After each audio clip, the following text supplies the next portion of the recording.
વલસાડથી મળતા સમાચાર પર જો ખાસ નજર કરીએ તો વલસાડ જિલ્લામાં ઐતિહાસિક આદિવાસી ખેડ સત્યાગ્રહ કિસાન રેલી યોજાઈ હતી। દર વર્ષે 1 સપ્ટેમ્બરના રોજ વાત કરીએ તો લગભગ છેલ્લા 72 વર્ષ પહેલા થયેલા ખેડ સત્યાગ્રહની યાદમાં કિસાન રેલી યોજાઈ છે। અને ત્યારે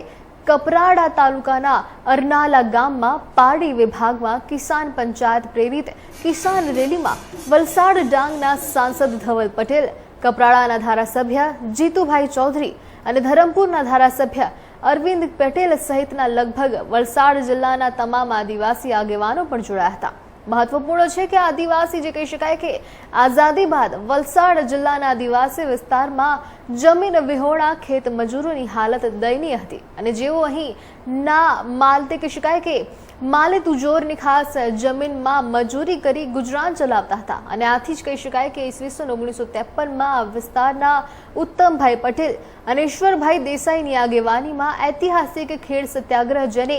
ઘાસિયા સત્યાગ્રહ તરીકે પણ ઓળખાયો હતો। અને ત્યારે ખાસ વાત કરીએ તો 14 વર્ષ સુધી આ સત્યાગ્રહ ચાલ્યો પણ હતો અને ત્યારબાદ આ વિસ્તારના 14,000થી વધારે ગરીબ આદિવાસી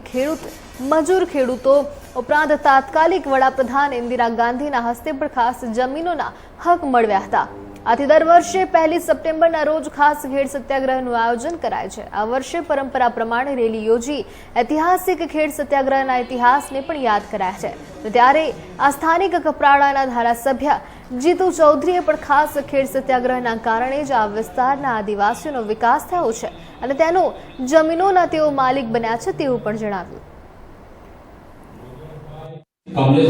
કે હજારો એકર જમીન ઘાસિયા જમીન હતી। એ જમીન જમીનદારો પાસે હતી, આદિવાસી વિસ્તારના ખેડૂતો પાસે જમીન હતી ને વર્ષો પહેલાં તો એમની જ હતી, પણ જમીનદારો પાસે આ જમીન ગઈ અને જમીન વિહોણા જે લોકો હતા એની 14 વર્ષ સુધી લડત લડ્યા બાદ ભારત દેશના વડાપ્રધાન પાર્ટી ખાતે આવીને 14,000 એકર જેટલી જમીન વિતરણ કરવામાં આવે। આજે એ પગભર ખેડૂત છે, એમનો આશીર્વાદ છે ઉત્તમભાઈનો અને ઈશ્વરભાઈ દેસાઈનો આશીર્વાદ છે, એમના થકી આ આખા એ વિસ્તારમાં